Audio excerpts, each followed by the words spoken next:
Terimalah salam kasih dalam nama Sotyanto Namo Buddhaya. Halo semuanya, kembali lagi bersama saya di sini Andre Budianto, mahasiswa program studi Kepenyuluhan Buddha semester 5. Nah, di sini saya akan membahas mengenai apa itu Kalyanamitta atau sahabat yang baik. Persahabatan merupakan perhiasan kehidupan seseorang. Mereka yang bisa bersahabat akan dapat menjalani hidup ini dengan penuh gairah. Dalam persahabatan ini memerlukan sifat suka menerima dan sifat suka memberi. Untuk itu seseorang harus berusaha menjadi seperti magnet agar memberikan daya tarik antara satu dengan yang lainnya. Nah, memilih teman memang penting. Tetapi sebelum kita memilih, ada baiknya kita memastikan bahwa kualitas teman sejati itu ada di diri kita. Kita memulai dengan introspeksi diri dari kepada diri sendiri. Apakah kita sudah termasuk kepada teman sejati atau belum? Nah, disebutkan juga di dalam Dhammapada Pandita Waga syair ke-78 yang berbunyi, Nabaje papakemite, nabaje puri sadame, bajeta mite kalyane, bajeta puri sutame. Nah, yang artinya sebagai berikut: jangan bergaul dengan orang jahat, jangan bergaul dengan orang berbudi rendah, tetapi bergaullah dengan sahabat yang baik, bergaullah dengan orang yang berbudi luhur. Nah, jadi di sini kita dapat mengambil poin bahwa ya ketika kita mencari seorang teman atau sahabat itu ya kita harus mencari seseorang yang baik, memiliki jiwa yang wise atau bijaksana. Nah, dengan begitu pertemanan atau sahabat yang kita miliki akan memberikan dampak yang begitu baik hingga ke depannya. Nah, kemudian disebutkan di dalam Tiga Nikaya Sutta Pitaka ada 4 jenis teman sejati. Nah, 4 jenis teman sejati itu apa saja sih? Nah, yang pertama Upakhara Mita, teman yang gemar membantu. Seseorang yang gemar membantu adalah suatu jenis manusia yang dapat dijadikan seorang teman sejati. Karena sebagai manusia, terkadang kita membutuhkan bantuan orang lain, sehingga juga kita menjadi salah satu jenis ini yang memiliki ciri dari seseorang yang gemar membantu. Antara lain, yang pertama menjaga temannya ketika lengah, kemudian yang kedua mengawasi apa yang dimiliki temannya ketika temannya sedang lengah, dan yang ketiga melindungi temannya sehingga ketika sedang ketakutan atau dalam keadaan bahaya dia dapat melindungi teman tersebut. Kemudian yang terakhir dapat memberi apa saja yang diminta. Nah, untuk poin terakhir ini mungkin dapat memberi saja apa yang diminta itu ada batasannya ya, karena ketika mungkin ada beberapa oknum yang ketika sudah dekat, nah itu mereka memanfaatkan poin keempat ini, yaitu meminta apa saja yang diminta, itu maksudnya memberi apa saja yang diminta. Nah, mungkin ini ya harus dibatasi karena dapat memberikan jadinya ya teman yang buruk gitu, bukan jadi teman yang baik, karena ya jatuhnya teman tersebut atau sahabat atau teman sejati tersebut memanfaatkan kita untuk meminta apa saja yang dia inginkan dan kita memberi gitu. Jadi ya kita mungkin harus membatasi. Contohnya ketika mungkin dalam hal yang berbau dengan keuangan gitu. Nah, itu kita harus berhati-hati. Kenapa demikian?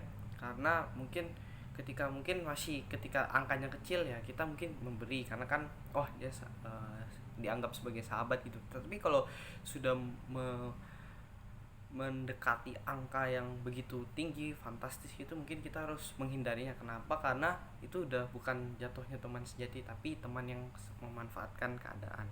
Kemudian yang kedua ada Samana Sukha Dukkha Mita, teman yang selalu ada ketika senang dan susah. Nah, ini teman yang harus dimiliki lah. Kenapa? Karena ya ketika kita sedang senang dia ada, ketika kita sedang membutuhkan pada saat ibaratnya terkena masalah ya dia ada juga gitu. Nah, di sini juga ada 4 ciri. Yang pertama, mau memberitahu sesuatu rahasia kepada temannya yang dipercaya. Kemudian yang kedua, menjaga rahasia teman yang memberikan kepercayaan kepadanya. Kemudian yang ketiga, tidak meninggalkan temannya pada saat kesulitan. Keempat, bahkan rela mengorbankan apa yang ibaratnya mengorbankan waktu ya, di sini waktu dan tenaga gitu kepada temannya ini. Nah, ini merupakan ciri-ciri dari teman yang selalu ada. Nah, ini juga mereferensikan kepada ya, ketika yang tadi saya sebutkan bahwa ketika kita sulit dia ada, dan ketika kita senang dia juga ada gitu di samping kita. Nah, kemudian masuk ke jenis teman sejati yang ketiga, ada adhakai mitha atau teman yang menunjukkan kebaikan. Nah, di sini juga ada 4 ciri dari teman yang menunjukkan kebaikan. Yang pertama, mencegah temannya melakukan kejahatan. Kemudian yang kedua, mendukung temannya melakukan kebaikan. Kemudian yang ketiga, memberitahu apa yang belum diketahui temannya ini tentang terkait kebaikan, serta menunjukkan jalan menuju kebahagiaan. Nah, di sini mungkin lebih mengarah teman yang lebih mengerti tentang dhamma. Jadi ketika temannya mengerti tentang dhamma, dia mengarahkan temannya yang belum mengerti ini menjadi tahu tentang tadi perbuatan yang baik yang belum diketahui, misalnya seperti ketika melakukan function atau dana makan bante. Nah, itu dapat memberikan manfaat bagi dirinya, mungkin bukan sekarang tetapi di kehidupan yang akan datang atau di waktu yang lain gitu, seperti itu. Kemudian yang keempat, ada pakamita, teman yang simpatik. Nah, teman yang ini juga memiliki 4 ciri. Yang pertama, tidak bergembira di atas penderitaan atau kemalangan temannya, turut bergembira ketika temannya mendapat keberuntungan, mengoreksi orang-orang yang membicarakan temannya, dan yang keempat, menyetujui seseorang ketika menguji kebaikannya. Nah, di sini mungkin lebih mengarah ke apa ya?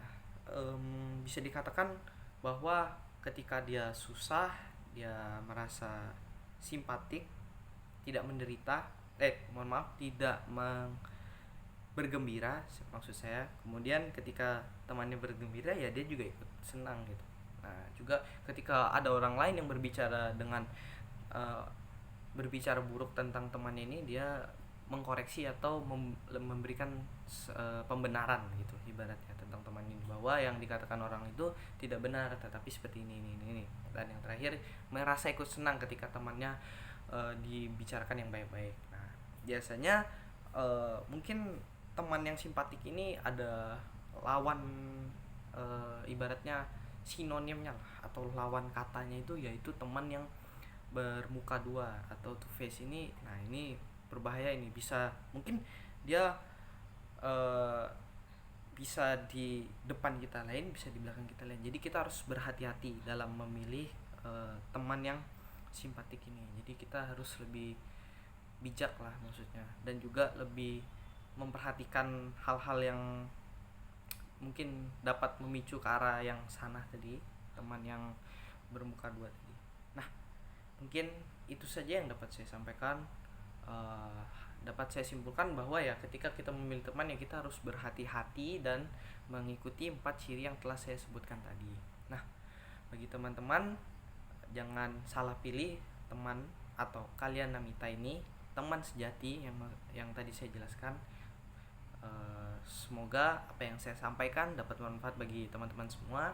Satyanto, Namo Buddhaya.